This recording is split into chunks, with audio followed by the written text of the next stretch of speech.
Bismillahirrahmanirrahim. Alhamdulillahirabbil alamin. Wassalatu wassalamu ala rasulillahi ajmain. Assalamualaikum warahmatullahi wabarakatuh.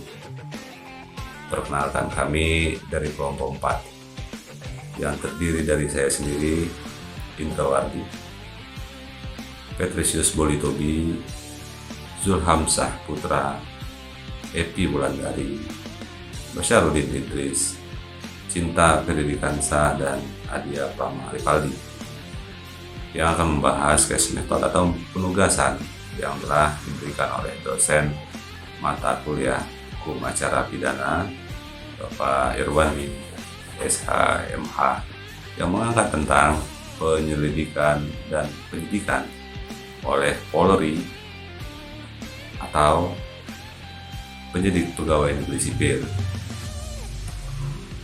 Apabila merujuk pada pasal 1 angka 5 Kitab Undang-Undang Hukum Acara Pidana atau KUHP, penyelidikan bertujuan untuk mencari dan menemukan suatu peristiwa yang diduga sebagai tindak pidana guna menentukan dapat atau tidaknya peristiwa tersebut dilakukan penyidikan.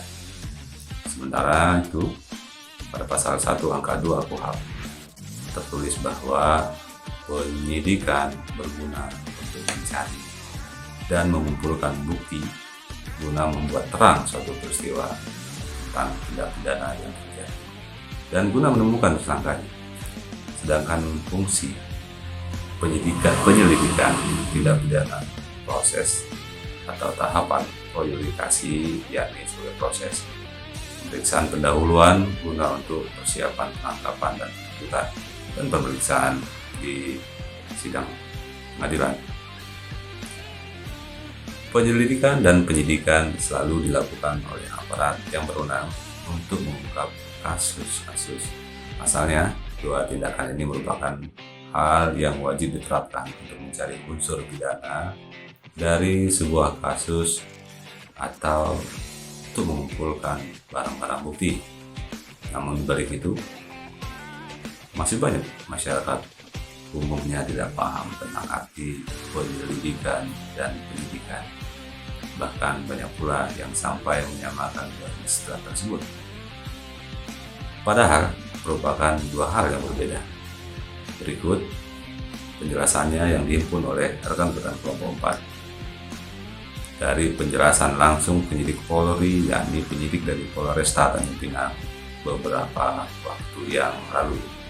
Assalamualaikum warahmatullahi wabarakatuh. Nama saya Epi Wulandari dari Universitas Maritim Raja Ali Haji. Kami di sini akan membahas tentang penyidikan dan penyelidikan Polri untuk melengkapi mata kuliah Hukum Acara Pidana. Terima kasih.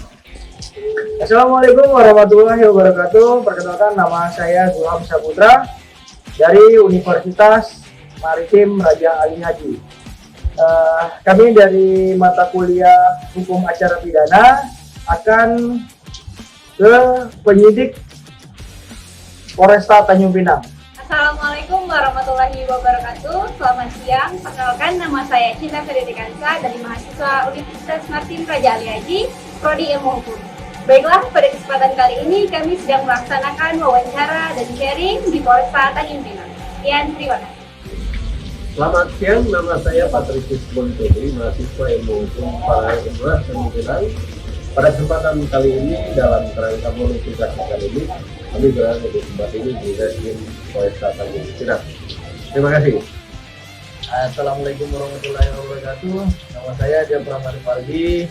Saya dari mahasiswa Universitas Maritim Raja Ali Haji, kelas paralel Ilmu Hukum. Kami sedang melakukan diskusi dan melakukan pertanyaan-pertanyaan tentang penyelidikan dan penyidikan di Polresta Kota Tanjung Pinang. Assalamualaikum warahmatullahi wabarakatuh. Waalaikumsalam. Selamat pagi menjelang siang. Mohon maaf Pak sebelumnya mengganggu waktunya, dan terima kasih sekali sudah menerima kami dari mahasiswa paralel Ilmu Hukum Umrah tahun 2021 kan Pak. Jadi kami datang ke sini sebagai mahasiswa Pak, karena ada tugas dari dosen pembimbing kami, Pak Irwandi, mata kuliah hukum acara pidana.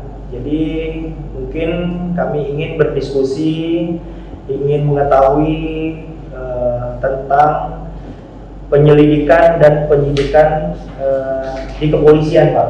Jadi kami berharap sekali mungkin apa yang bisa menjadi materi kelompok kami ini bisa dapat tersampaikan dan bisa disampaikan langsung oleh penyidik kepolisian ya Pak. Mungkin itu yang saya dapat sampaikan. Sekali lagi kami terima kasih banyak dari Satreskrim Polres Tanjung Pinang sudah dapat menerima kami dengan waktu Bapak yang mungkin cukup padat, banyak kegiatan di Satreskrim. Terima kasih banyak Pak sebelumnya. Mungkin selanjutnya saya serahkan ke Bapak untuk menyampaikan apa yang harus kami ketahui gitu Pak. Terima kasih Pak. Wassalamualaikum warahmatullahi wabarakatuh. Baik Kak, dari Universitas Unpad yang mana tadi disampaikan oleh Pak Dur, pemenuhan sebagai tahap akhir dalam perkuliahan ya, mungkin nanti sebagai masuk penelitian Pak ya. Nah, saya membuat suasana ini kita sama-sama diskusi aja Pak. Saya bukannya dalam arti menggurui tempatnya tidak. Dalam ini mungkin saya banyak kekurangan Pak nanti ya dari Bapak yang mungkin itu sebagai masukan untuk saya juga gitu. Ya namanya kita pelajaran hukum itu tidak habis-habis. Betul. Pasti adalah kembali lagi peraturan. Boleh dibacakan Bu Evi isi pertanyaannya? Ya. Jadi Pak, di sini kita itu mau bertanya tentang bagaimana cara penyelidikan atau penyidikan yang dilakukan oleh Polri Pak. Nah, jadi saya mau langsung saja bertanya boleh? Bacakan aja dulu. Kisi-kisi dibacakan aja. Iya, bacakan aja. Iya. Pak Jin, kalau boleh satu boleh nggak? Satu kalau selesai. Tidak apa bacakan aja Pak. Iya, nanti. Iya, saya mau apa perbedaan penyidikan dan penyelidikan dalam proses tindak pidana kepolisian? Perbedaannya. Terus yang nomor 2, bagaimana tahapan penyidikan dalam satu perkara tindak pidana kejahatan? Yang ketiga, apakah penyidikan itu bisa terhenti karena apa?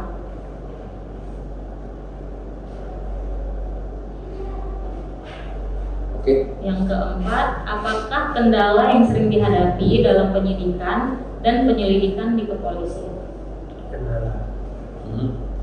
Yang kelima, siapa saja atau instansi mana saja yang bisa melakukan penyidikan dan penyelidikan?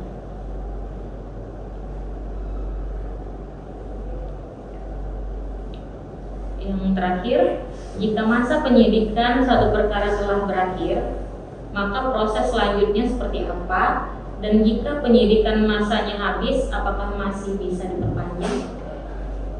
Itu aja Pak. Tenggang waktu. Bu Cinta, sebelum kita mulai, kita terkait. Enggak ditanya dosen. Iya. Ya kita kan dari awal kita kan diskusi aja. Siapa yang kita bersantai. Boleh jawab langsung kan nggak enak. Ya siap. Betul. Mungkin si Cinta mungkin dari rekan-rekannya sering ditanyain, nih saya macam mana nih, saya ada permasalahan ini. Nah, saya kasihkan analog si B, si A. Nah, ya. Ini punya usaha toko material. Nah, kemudian B sebagai konsumen. Nah, C, nah ini pelaksana. Maksudnya si C ini ada dapat pekerjaan. Nah, karena dia tidak mempunyai dana, C sehingga dia masuk ke B.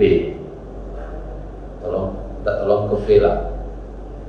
Bro, tolonglah bro, saya ada pengerjaan ini. Nah, duduk nomor 2 si B sama C. Duduk, nah kemudian disampaikanlah sama C keluhannya.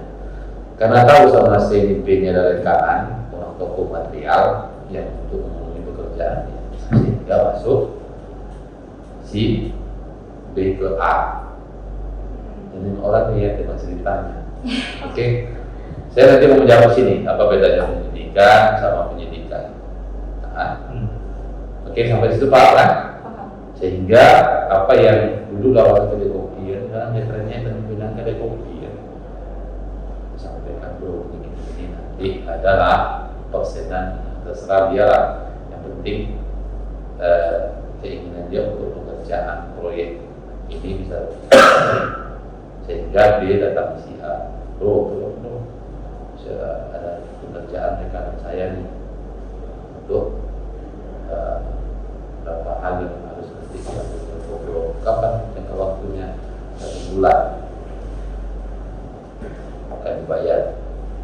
Totalnya yang disampaikan oleh si B sama C ini lebih kurang 200 juta untuk pengerjaan proyek ini sampailah finishing.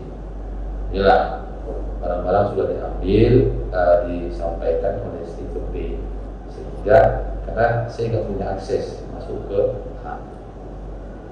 Kemudian si B masuk ke A, dikabulkanlah pekerjaan selesai. Singkat cerita, sudah dibayar oleh vendor, ini pekerjaan sudah selesai dibayar, sehingga kewajiban C sama B dibayarkan nih. Nah, cuman iya sesuai dengan ini nota toko kan saya nggak berhubung sama A. Nah, kemudian B tidak menyetorkan ke A. Kalau ada misalnya kawan cinta cerita seperti itu. Nah, ini sebagai pelaku yang diminta pertanggungjawab hukumnya yang mana? Apa Pak? Yang diminta pertanggungjawaban hukumnya? Iya. Si B-nya. B-nya. Dasarnya apa? Karena dia yang meneruskan ke tokonya. Nah, Kan juga dia yang dari pihak B itu melanjutkan langsung ke pihak toko. Jadi dia yang menyampaikan langsung. Ibarat kata si B ini dari pihak ketiganya, dari A dan C. nah itu siapa? Ini coba. Udah nggak perlu lagi lah. Udah tahu nih Pak Patri. Mahasiswa para pintar-pintar semua, Pak. Iya. Jadi saya apa? Bisa nggak diminta ininya? Bisa. Bisa apa ya? Bisa minta bukti pembayarannya. Secara kekuatan hukumnya bisa nggak? Bisa Pak, karena kan dia yang membeli materialnya. Yang C-nya, saya sebagai Kalau diminta pertanggungjawaban hukumnya, enggak sih. Menurut saya yang lebih tepatnya pertanggungjawaban hukumnya di B, karena dia yang meneruskan langsung ke A. Nah, kalau seandainya B nanti bilang, lu kenapa nggak bayar-bayar? Saya belum ada Pak, dibayar sama C. Tapi kan harusnya C udah punya bukti sendiri. Nah, sekarang dia nggak bisa membuat bukti kan? Ya, dilakukan penyelidikan. Oke, si Epi ya ini hanya sebagai pembuka dari cerita singkat. Alhamdulillah. Ini langsung bedah kasus, mantap ya, Pak. Tadi yang disampaikan oleh si Epi pertanyaan apa? Pertama tadi Epi. Itu Pak, apa perbedaan penyidikan dan penyelidikan dalam proses tindak pidana di kepolisian? Nah, kalau secara garis besarnya, mungkin nanti kalau untuk secara spesifiknya mungkin bisa melihat dari pengertian dari KUHP atau KUHP, undang-undang sebelum masuk, dan itu pasti ada di situ. Cuman penyidikan itu ibaratkan tanggal 1 ke tanggal 2. Nah, kita sampaikan tadi analogi contoh kasus. Penyelidikan itu mengumpulkan dulu ya, mengumpulkan apa yang diduga dilaporkan oleh masyarakat. Nah, sehingga kita lakukan proses penyelidikan itu. Nah, kalau menurut nanti dari hasil penyelidikan itu terpenuhi 2 alat bukti, makanya masuk nanti ke tahap penyidikan. Nah, penyidikan itu sudah membuat terang. Nah, kalau bukan kita di penyidikan abu-abu, tidak. Misalnya di jalan ada orang melapor kita bawa darah dalam sebuah pisau, Pak. Di sana ada mayat tergeletak. Pak, saya membunuh orang itu. Atau saya menemukan, Pak, pisau yang ada belum darah dengan orang yang tergeletak di ujung sana, Pak. Nah, pikiran kita manusia normal, oh, kalau dipegang dia pelakunya, pisau itu berarti dia pelaku gitu kan. Nah, itu kan perlu pembuktian. Maksud saya, kita tidak bisa langsung memvonis orang, menjustis orang, oh kamulah pelaku. Nah, dengan proses penyelidikan darah yang ada di pisau itu kan kita bisa nanti melakukan tes DNA atau forensik, Pak. Di situ nanti kita cocokkan. Kita nggak mungkin begitu cocok dari sana ada mayat, di sini ada pisau, pelakunya yang pegang pisau ada, langsung kita amankan. Nanti setelah angkat kita pelak. Setelah dilakukannya proses penyelidikan, sehingga pisau ini setelah hasilnya keluar, ternyata pisau itu dalam darah tikus, bukan dalam manusia. Nah, sehingga mungkin ini langsung terjawab nantinya kenapa itu prosesnya dihentikan. Itu tadi tidak cukup bukti. Di poin berapa tadi itu? Di poin 3 ya. Menghentikan, Pak, ya. Ya. Penyidikan itu bisa terhenti. Nah, apa saja. penyidikan bisa kan. Nah, salah satu itu bukan merupakan tindak pidana.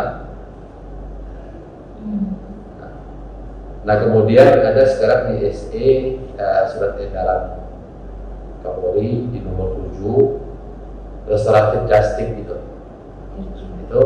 di nomor 7-nya tahun 2018 itu penghentian penyelidikan.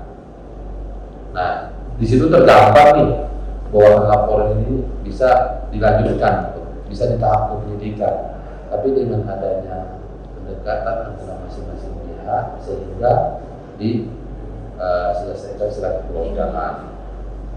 Nah, di SE itu ada aturan-aturan mainnya. Bisa dihentikan dalam proses penyidikan, itu tidak membuat gaduh di luar. Kemudian perkara ini tidak melibatkan pihak-pihak lain, orang yang bersengketa. Nah, sudah dilakukan kesepakatan perdamaian. Nah, itu bisa dilakukan proses.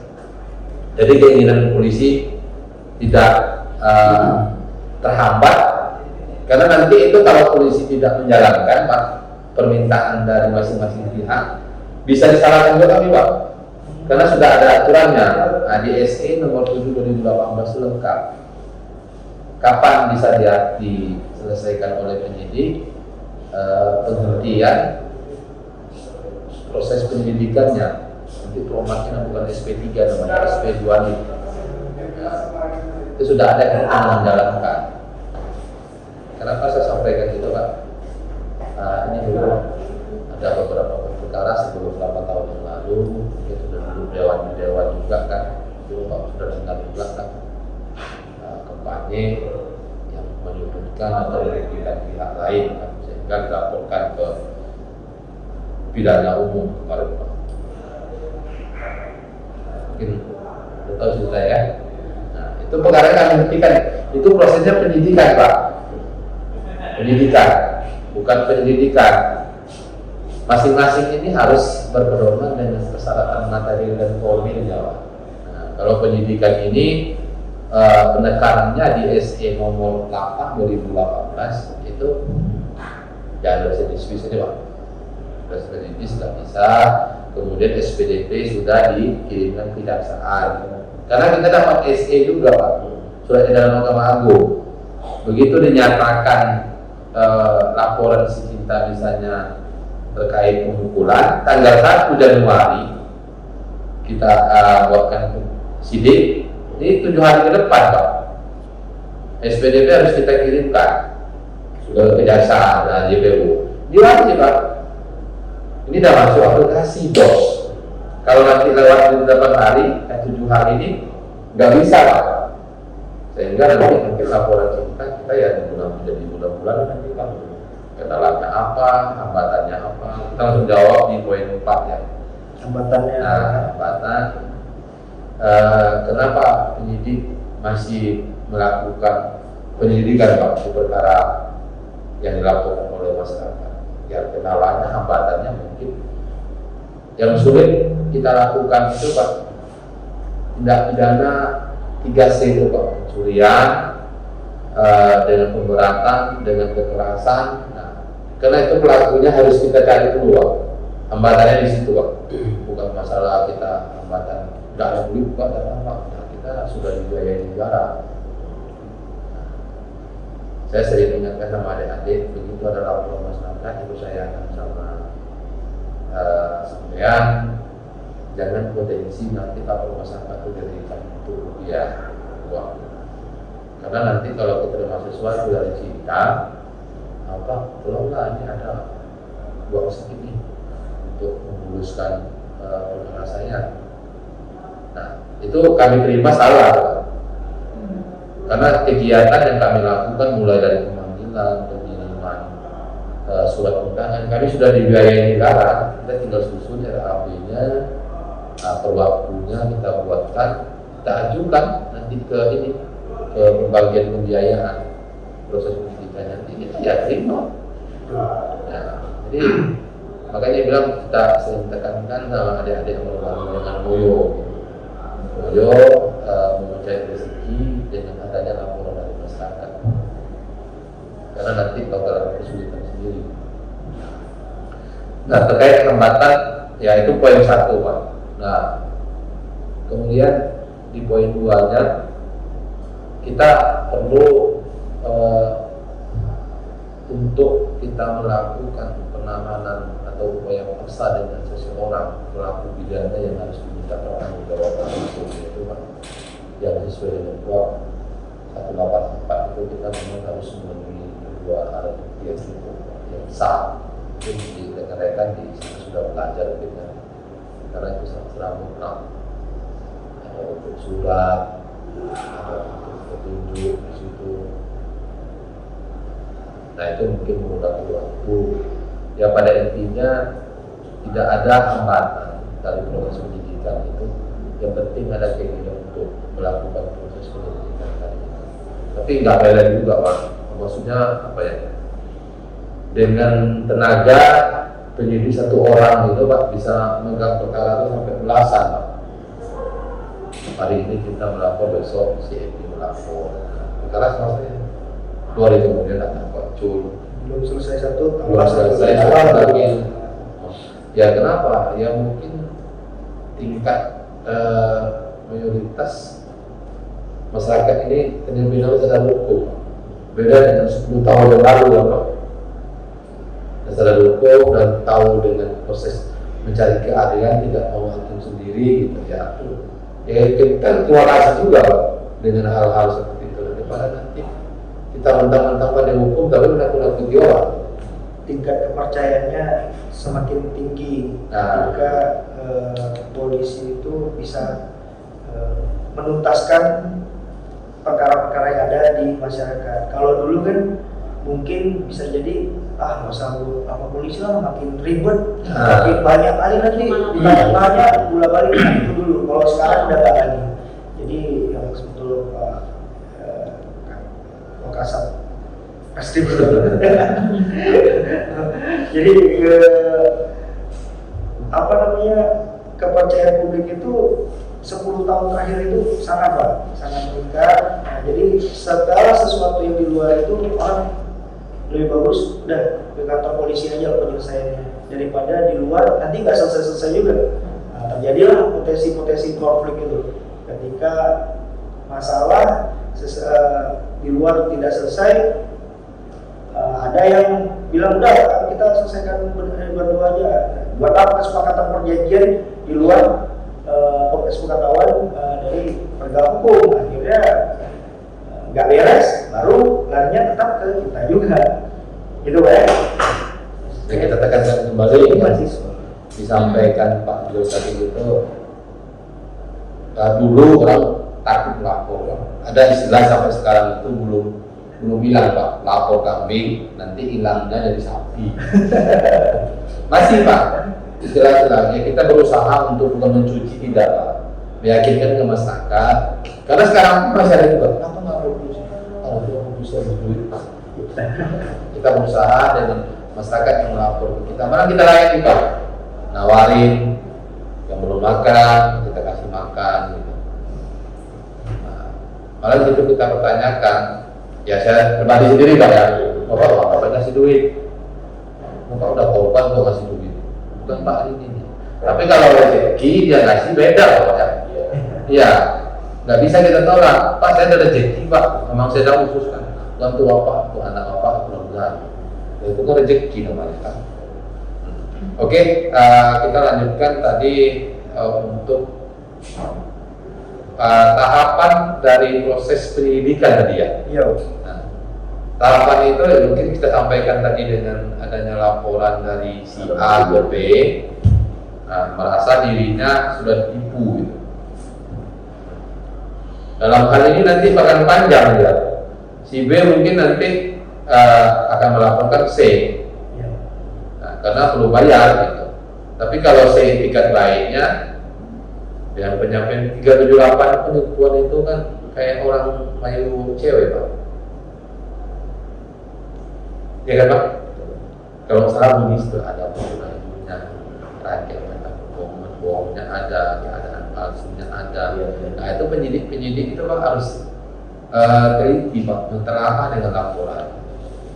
Nah, ini kan kenapa B tadi yakin Pak masuk ke A? Karena apa yang disampaikan dia benar gitu, nggak bohong, bukan keadaan palsu, bukan dia rayu-rayu gitu. Nah ternyata di dalam hatinya mensereanya itu Pak memang menipu gitu.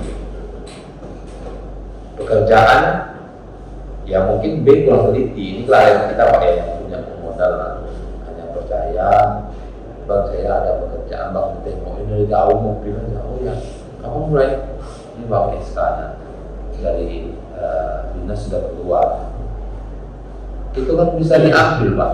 Modus-modus baru penipuan sekarang mungkin adik-adik apa si Evi sama Cinta bisa sampai ke masyarakat lah. Slip kita nyetor di rekening apa di melalui ATM itu bisa orang sekarang ini kan. Nah, tak ada bedanya. Nah ini berapa hari yang lalu ada berapa juga dia jual lokasi tanah mau dijual kalau mau impor, ibu-ibu nih di telepon dia, oh udah nego dari inilah dapatlah harga mungkin 200-400 juta gitu kan.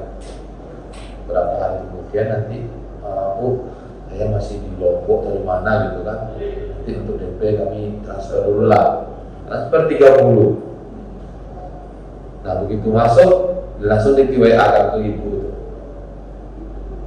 Berapa menit kemudian dia telepon, Bu saya ada minta duka cita, Bu nggak bisa untuk ke Pinang karena uangnya udah kepakai untuk DP-nya Ibu, saya mau kembalikan separuh dulu Bu. Dia nggak ngecek kan rekening maksud tidaknya, dia menengok bukti yang di WA itu. Oh iya Pak, langsung kirimkan. Apalagi nggak ada SMS banking atau ini kan? Iya, maksud saya B, kita dengan penyampaian B dengan C ini ya kita harus untuk pergaulan kita ya, kita pandai hukum itu bukan nakut-nakuti orang, tapi untuk jaga diri sendiri, keluarga, apalagi nanti yang punya suami ya, jaga keluarga suami. Dan rencana untuk keluarga kan? Belum rencana ada kan? Masih jauh Pak. Iya, tapi kan rencana nanti ada kan? Wanita itu kalau beratnya nanti itu. Siap Pak. Pak kita coba, tadi saya menarik tadi tentang LP, ini ada contoh kasus. Karena di Kejaksaan kita juga ada. Betul. Ya, kasus yang ini. Waktu itu ada proses mediasi sampai kepada tahap kesepakatan dengan berita. Dia ada batas kerja. Dicontoh Kasusnya apa? kasus pelanggaran undang-undang ITE. Nah, kemudian saya pertanyakan kepada penyidik bahwa ketika ada mediasi dalam kerangka LC ini 3 kali itu Pak, 3 kali itu disepakati dengan bukti berita acara dan dokumentasi. Tapi kemudian kasus Itu di tahapan ada Pak mediasi. sesudah laporan polisi atas pelanggaran undang-undang ITE, pencemaran nama baik ini. Tapi kemudian proses mediasi itu berjalan lewat fasilitasi penyidik. Lalu di 3 kali tahapan itu ada kesepakatan untuk saling memaafkan dan tidak menuntut secara hukum. Itu dibunyikan dalam berita acara SPLJ itu. Nah, tapi alasan penyidik harus ada pencabutan laporan polisi, baru kasus itu bisa dihentikan. Jadi apa konsekuensi dari proses selanjutnya ketika kita sudah lakukan dia. Nah, tapi akhirnya kasus itu berjalan sehingga sampai kepada kejaksaan dan sampai ke sidang. Itu tentang pelanggaran undang-undang ITE. Tapi waktu itu kami pertanyakan karena case ini dia sifatnya delik aduan, tapi yang dituju korban itu bukan personal, dia institusional. Tapi karena itu di teman-teman di TNI Angkatan Darat, sehingga kita juga, tapi bukan kita melawan, kita hanya bicara konteks RJ secara umumnya bagaimana, pelanggaran undang-undang ITE-nya bagaimana. Jadi tadi Bapak sampaikan tentang RJ, kira-kira menurut pandangan Bapak di penyidik, ketika RJ itu disepakati dan ada bukti RJ itu dalam berita acara, apakah wajib hukumnya dalam penyidikan untuk dicabutkan laporan polisi itu biar perkara itu terhenti, atau harus dengan misalnya kalau sudah ada tapi LP-nya tidak dicabut, maka perkara akan berlanjut. Iya. Kira-kira seperti itu lah hasilnya. Baik Pak Patrick, kenapa tadi saya menanyakan perkara apa? Nah, itu kan termasuk memang dari situ kan delik aduan di Undang-Undang ITE itu Pak. Sebelum polisi melakukan proses penyidikan, itu memang ada tahapannya Pak. Dilakukan mediasi kedua, pertama, nah tidak tercapai juga. Ada yang mungkin panggilan pertamanya secara administrasi penyidik memang menjalankan Pak tuntutan dari undang-undang itu Pak, karena wajib harus dilakukan mediasi. Nah, mediasi ini dalam artian memanggil masing-masing pihak, nah untuk pembahasan mediasi itu Pak. Nah kemudian mungkin terkendala yang Pak sampaikan tadi ya, sampai 2 kali nggak datang juga, sampai 3 kali gitu. Nah itu kalau memang 3 kali tidak dipenuhi juga oleh masing-masing, mungkin kita prosesnya mungkin di kedua lah Pak. Di sini datanglah masing-masing pihak. Nah, nanti kemudian yang ketiga dipanggil lagi, ini mungkin nggak datang Pak. Ini kan saya belum masuk ke situ Pak ya, belum masuk ke perkaranya ya, hanya cerita Bapak ya. Saya kan nggak bisa mengasihkan secara pasti. Kalau memang secara administrasi kerangka perkaranya itu bukti dan laporan sudah ada, mungkin kita bisa tengok Pak. Kenapa kok penyidik beraninya menyampaikan sementara sudah dilakukan mediasi gitu kan? Di 1 sama 2 itu kan ada tahapan sampai 3. Nah, kenapa saya sampaikan sama Bapak tadi? Karena kalau sudah disampaikan di poin ketiga ini untuk mediasinya sudah sidik, nah kita anggap ini tanggal 10 lah Pak. Nah, ini ditunggu menyidik ya Pak, masing-masing pihak, karena sudah sidik. Nah kemudian mungkin tidak datang sampai tanggal 17 mungkin atau 18 lewat 7 hari berarti ya. Nah sehingga penyidik menyampaikan ke JPU, SPDP dari Pak Surat dimulainya perintah penyidikan. Nah tahapan-tahapan itu kan dilalui penyidik. Saya tidak menyalahkan juga dari pihak dari unsur kepolisiannya atau jaksanya gitu Pak. Ya sekali lagi saya mungkin mau nengok dulu Pak perkara itu. Kalau ceritanya yang Bapak sampaikan ya saya tangkap. Nggak mungkin seorang polisi menyidik perkara itu tanpa adanya 2 alat bukti yang menjadi tolak ukur di KUHP itu Pak. Tapi begini Pak, waktu itu begini. Tapi catatan Pak, di kejaksaan itu bisa juga dengan kompetensi Pak. Ya. Nah, apakah di jaksa atau masing-masing pihak menjalankan itu permintaan diselesaikan secara baik gitu. Dan kemudian mendatangi beberapa tujuan Pak, karena bobot bibitnya dari proses pembuktian secara daftar cantik itu RG nomor 7, nomor 8 itu di proses penyidikan.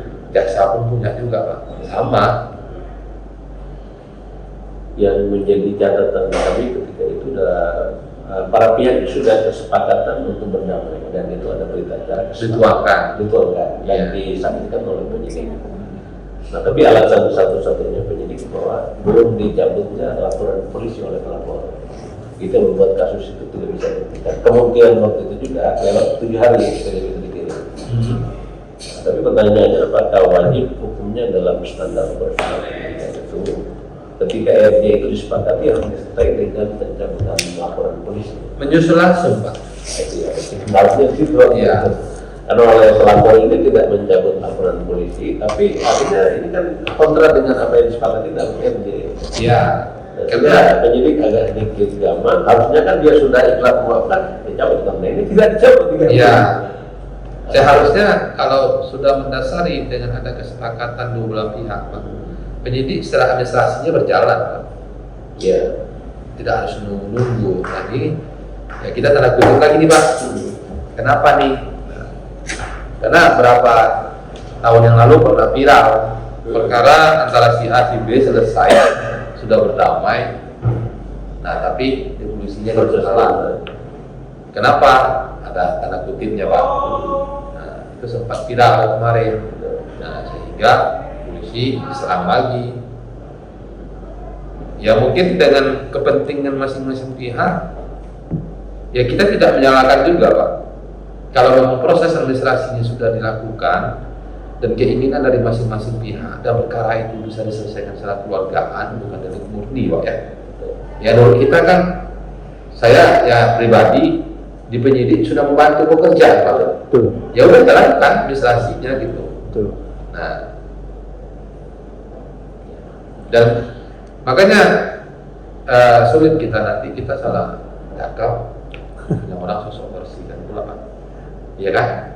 Ya harusnya begitu sudah disumpah jadi pegawai gitu ya, kita harus komit dengan sumpah itu. Saya sekalian menjawab ini ya, yang poin apa? Poin 5 ya. Karena di kita sebagai pegawai negeri sipil ini Pak, apalagi di kepolisian sekarang ini di unsur penegakan hukum lah, penyidikan yang menangani kasus-kasus yang berhubungan dengan masyarakat gitu Pak. Masyarakat mengalami peristiwa, nah, itu bidangnya kan dipercayakan kepada reskrim Pak. Pak Juli kan mungkin menyampaikan Pak Desa di sana ada kumpul-kumpul nih, mungkin lapor Pak Juli ini indikasi ada bentuk perjudian. Nah itu kan masuk ke kami yang turun gitu. Nah proses itu yang kami laksanakan. Maksudnya yang berhak melakukan proses penyidikan itu sesuai dengan perkara yang 58 itu Pak, tahun 2000 berapa ya? Ya 2000, pokoknya orang bilang PP ya Pak. Perkara nomor 58 gitu, 2021 kalau nanti tolong ditengok jelas. Syarat untuk penyidik ada situ Pak, penyidik pembantu. Nah mungkin konteksnya kita penyidik pembantu ya. Nah penyidik pembantu PPNS itu ini ya termasuk PPNS juga. Nah penyidik pembantu di situ paling bawah pangkatnya ya Bribda itu Pak.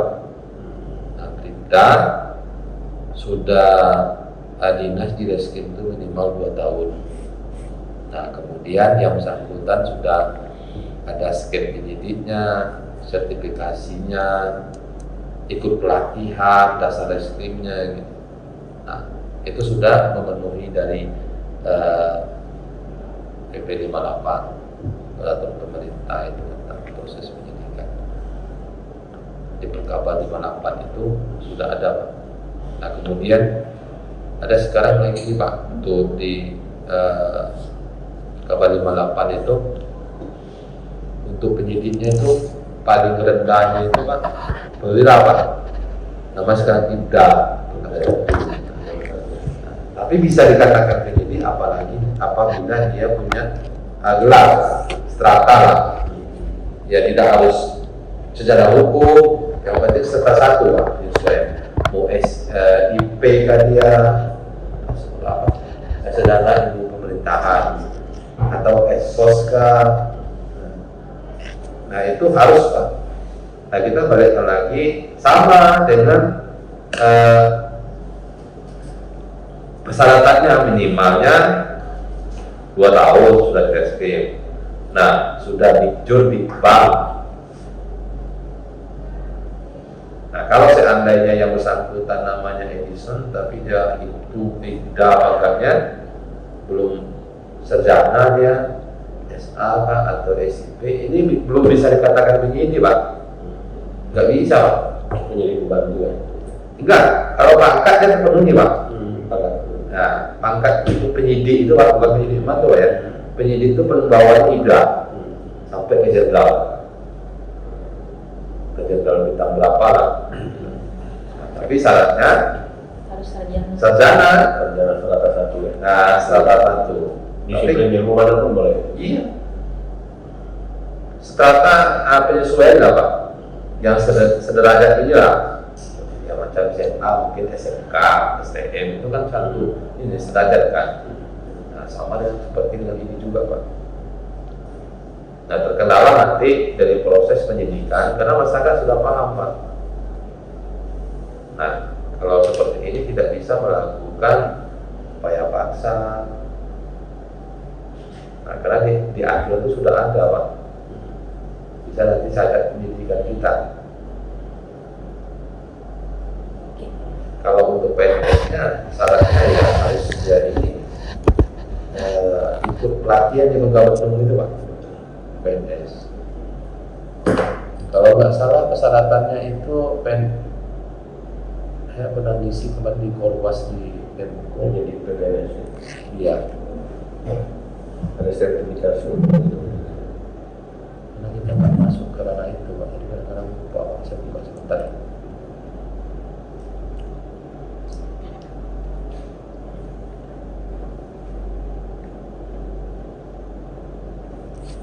Tapi di PNS kan dia bidangnya di Ya, ya. tidak ada pidana ya. Tidak pidana Pak, Kayak lingkungan. di Perda Pak. Perda dia kebanyakan peraturan daerah beda dengan dengan bea cukai sama imigrasi Pak. Ya di BPN itu sekarang sudah ada ini juga Pak, bagian penyidik PPNS-nya Pak, di BPN itu Pak. Di pertanian. Iya Pak. Makanya kita kalau ada permasalahan sengketa kependidikan, Ada punya penyidik sendiri ya. ya kita sampaikan itu Pak. Nah, di PP 58 2010. 58 tahun 2010. Nah, itu syarat untuk diangkat sebagai penyidik. Nah, dimasukkan dalam pasal 2, calon harus meliputi berpangkat paling rendah inspektur polisi, inspektur polisi. Nah, paling rendah itu sedana.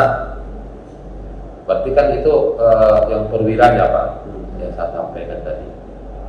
Jasmani, sehat, mengikuti lulus pengembangan fungsi reskrim. Nah untuk PPNT sendiri, masa kerja 2 tahun juga Pak. Berpangkat itu paling rendah, dia paling muda, golongan 3A. Berpendidikan paling rendah sarjana hukum, bertugas di bidang teknis profesional hukum. Jadi setiap unsur penilaian ini mengikuti lulus pendidikan dan pelatihan bidang pendidikan. Nah, yang terakhir kita, jika dalam suatu penyidikan tuh Pak, tersangkanya meninggal dunia, itu kelanjutan proses penyidikannya bagaimana? Nah, kalau yang sesuai pertanyaan dari ini kita persempit ya. Si A melakukan pidana pembunuhan, kemudian niatnya tadi ini memang tak dendam apa kita belum tahu nih Pak. sehingga yang bersangkutan yang gelap mata bisa menghilangkan nyawa orang. Sehingga si A itu memang harus diminta pertanggungjawaban hukum ya atas perbuatan dia, Pak, karena itu sudah melanggar hukum dan undang-undang. Orang sudah mati kemudian belum dilaksanakan proses penanganan oleh pihak kepolisian sehingga yang bersangkutan bunuh diri kan, sebenarnya meninggal gitu, Pak. Nah itu laporan ya, laporan kita proses, Pak. Cuma nanti dibuktikan, Pak. Tidak bisa dilanjutkan ke pengadilan gitu, atau ke kejaksaan. Tapi kalau seandainya dia melakukan pembunuhan itu 2 orang, yang satu sudah mati, yang satu belum, nah yang satu yang harus kita minta pertanggungjawabkan hukumnya. Nah karena itu sudah diatur juga di KUHP dan KUHP di pasal 78 ya, 7879 sana 7879 kampusnya penuntutan. Iya, penuntutan. Karena ada berapa hari itu sampai setahun lah, dia pernah dengar viral kan seorang dulu tak boleh tahu apa gitu lah, sehingga dia dulu masuk ke speedbank ke negara. Ada beberapa orang yang kita curigai, satu sudah meninggal dengan alasan dalil-dalil lain lah, satu masih hidup, nah satu itu yang kita harus bertanggung. Ada kok di YouTube-nya masih ada reka ulang kasus Arnold. Itu saya pegang perkara. Oh iya. Di daerah Pinang. Oh berapa ya? Dari mana? Cinta. Di sini Pak, kebetulan saya Cuma berada di sini. 2 kilo aja. Tahun 19, Pak. Iya. Pak, boleh sadari nggak, Pak? Boleh. Misalnya ketika ada kasus di mana yang Dia mahasiswa terlambat ya? Nggak apa-apa. mau Dokumentasi. tidak bisa diselesaikan di justice, itu kan biasanya kan diselesaikan secara damai kalau di FJ kan, Pak. Nah tapi kasus itu seharusnya diselesaikan ke tingkat yang lebih tinggi lagi di kejaksaan. Tetapi karena si korban ini takut dengan ancaman dari pelaku-pelaku ini, jadi dia menurut aja untuk diselesaikan di FJ itu, jadi secara damai. Takutnya setelah misalnya dia tidak terima, ada ancaman-ancaman di belakangnya. Itu bagaimana, Pak, untuk tindak lanjut? Ya sepanjang tidak ada kita terima lapor ini, kita mendengar cerita aja kan. Karena tapi nanti kalau seandainya yang sudah sampaikan sempat gaduh, membuat suasana bisa mempengaruhi dari keamanan daerah, mungkin kepolisian langsung turun gitu. Tapi ada ayam aja. Ya kita tidak bisa untuk membuktikan. Kita juga dia bohong atau ikhlas, kita kan nggak tahu. Kita perlu pembuktian alat apa namanya itu, detektor. Iya. Kejujuran. Nah, kenapa? Ya harus komit sih, begitu kita melaporkan orang itu kita nggak berisiko, karena hak kebebasan orang itu nanti bakal dirampas. Nah, makanya jangan kita melapor karena emosi, karena dendam. Nah, kalau ada orang yang sifatnya menggopo terlalu ini, emosi sehingga melapor, kemudian menyesal gitu. Nggak boleh seperti itu. Nah, kita di kepolisian ini bukan melihat, oh ini Bapak mau melapor kerugian Pak, harus kembali buat itu. Bukan itu yang kami tangani di sini. Kita begitu lapor masyarakat masuk, kita terima, kita telaah pidananya. Ada tak tidak pidananya gitu. Bukan kita ada kolektor kita. Ya kebanyakan dari masyarakat kan, Pak kita mau efek jerah. Tak ada apa-apa efek jerah itu nggak ada. Jadi orang tuanya datang sendiri ke kantor, anaknya kalau kayak ini dan nyuri, ya kalau dia nyuri dalam keluarga ada kok pasalnya, aku di dalam keluarga 379 walaupun itu secara garis lurus keturunan ada kalau orang tua melapor, tapi itu dari aduan. Jadi orang tua sendiri, saya bertanda tangan ini nama ini, saya melaporkan anak saya nama ini kasus ini, nah itu nanti diproses sama polisi. Dan terkait yang sampaikan Cinta itu, menurut dia kan sudah betul tuh. Dia itu merasa dirugikan. Ada peristiwa pidana hukum yang dialami bersangkutan, sehingga dia minta keadilan melapor.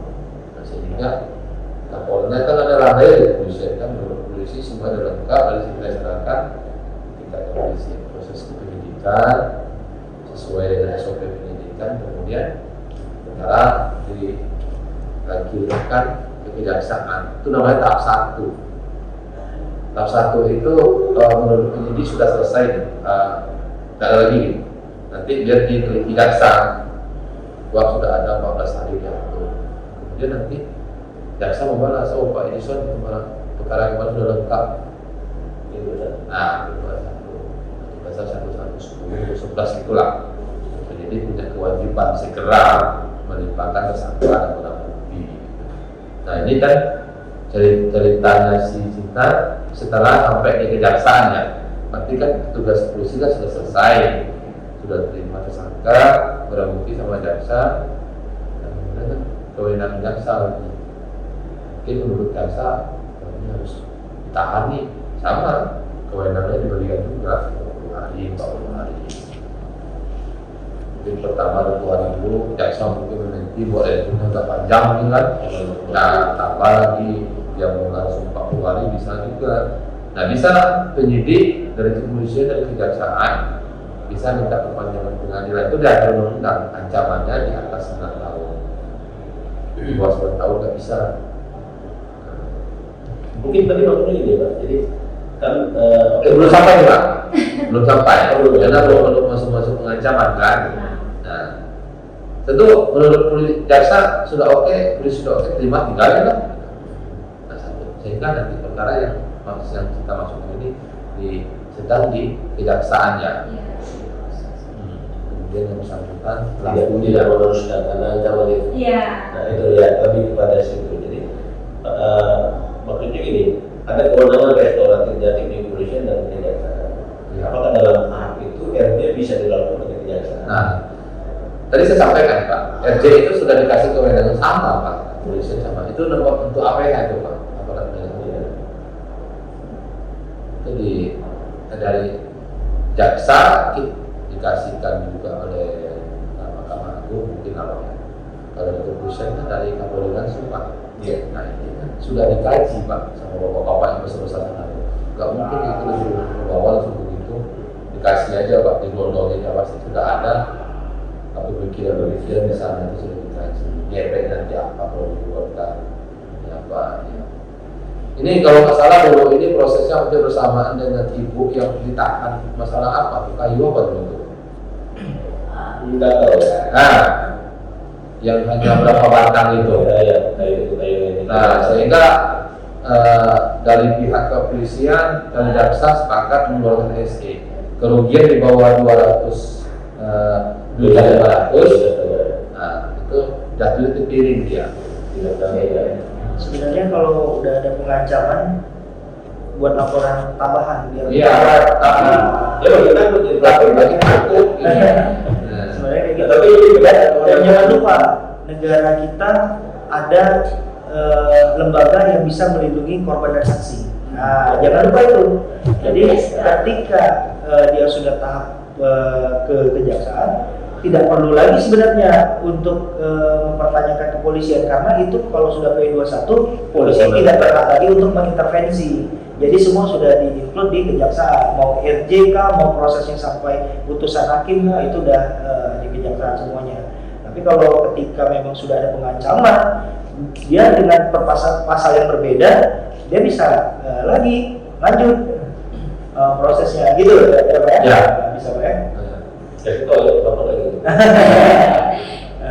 Tapi mentalitas kita biasanya masyarakat di bawah itu kan karena ketakutan itu udahlah saya tidak mau teruskan. Tapi di sistem penyidikan kan tidak bisa tahu. Nah itu dia Pak. Jadi keinginan dari masyarakat itu tidak semulus yang dibayangkan gitu, karena kita semuanya udah sistem elektronik juga kan. Begitu kita buat laporan sudah masuk sampai ke sana. Ada tolak ukur waktunya sudah ada. Jadi Kalau sudah PDP itu udah terintegrasi semua. Udah Pak. udah Kejaksaan, pengadilan, kepolisian. langsung connecting dia. Ada namanya sekarang EMP Pak. Nah, Electronic Management Pak Penyidikan itu setiap hari kerja penyidiknya diinput tuh Pak. Jadi nanti nggak ada lagi terpuk atau kebakar berkasnya hilang. Nah, ada di situ Pak, kita punya server sendiri untuk mengamankan berkas namanya EMP. Semuanya kegiatan situ ada. Jadi kapanpun mau dibuka, nah nampak situ berkasnya tinggal ambil kembali sama dengan berkas terbakar itu. Karena berkas-berkas yang diupload itu sudah ditandatangani semua legalitas Pak. Nggak bisa kosong seperti ini aja masukin gitu, nggak bisa Pak. Sorongin gitu nggak bisa. Dia harus ada ketentuan juga karena operatornya yang mau disekolahkan juga Pak. Iya. Kalau khusus itu.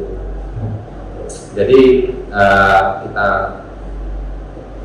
yang disampaikan si Cinta tadi itu takut sehingga dia mencabut laporannya gitu. Nah, terlaksana nggak? Kan ini permisalannya Pak. Oh, Tidak enak contoh kasus. kasusnya. Cuman kalau yang sempat kemarin ada wawancara sedikit di RJ Penyengat. Nah itu cuman kan kasusnya mereka pelakunya sesama keluarga karena biasanya dalam satu pulau itu kan saling saudara kan Pak. Iya. Nah itu saya ingin mempertanyakan lagi apakah di RJ itu bisa membuat satu perjanjian yang mana jika terulang lagi ya pelakunya harus ditindak lebih lanjut, tidak hanya sebatas di RJ saja. Tetap, makanya dari awal tadi kan RJ itu kan tolak ukurnya yang bersengketa dulu selesai. Bukan ada polisinya. Nah nanti polisi mentelaah ini perkaranya mengganggu juga. Karena selain itu ada beberapa pasal material dan formilnya. Kalau material dan formil tidak bisa dipenuhi, polisi tidak bisa ngambil tindakan. Nanti dipersalahkan nanti.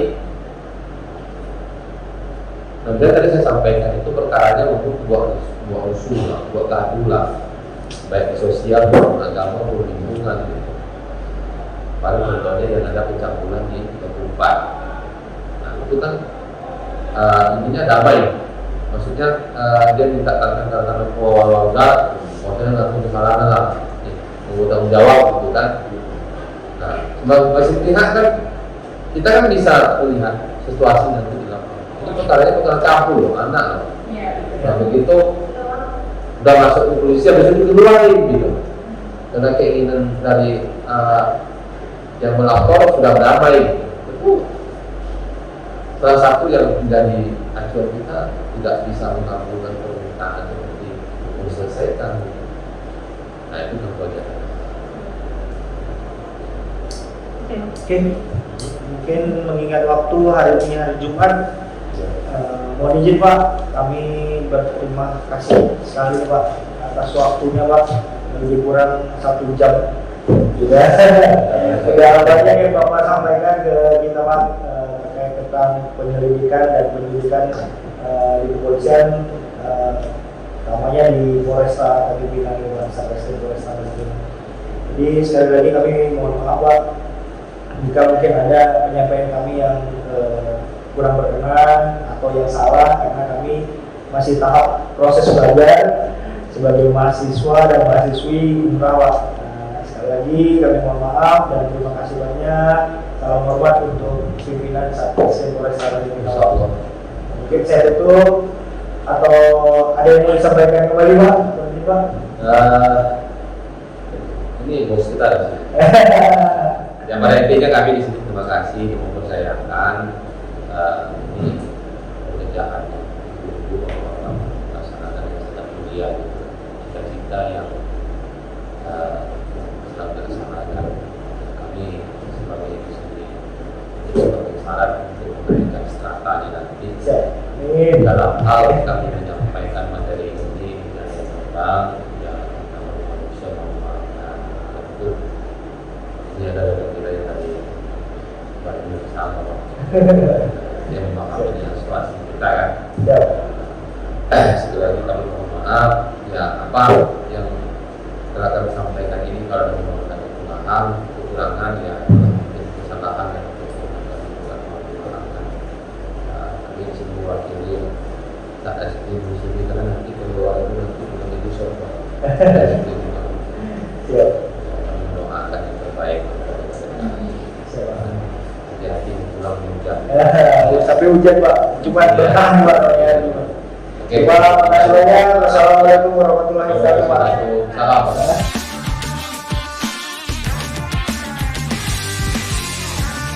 Bismillahirrahmanirrahim. Assalamualaikum warahmatullahi wabarakatuh. Baiklah, kami dari kelompok 4 telah selesai membuat video penugasan case metode mata kuliah hukum acara pidana tentang penyelidikan dan penyidikan oleh Polri.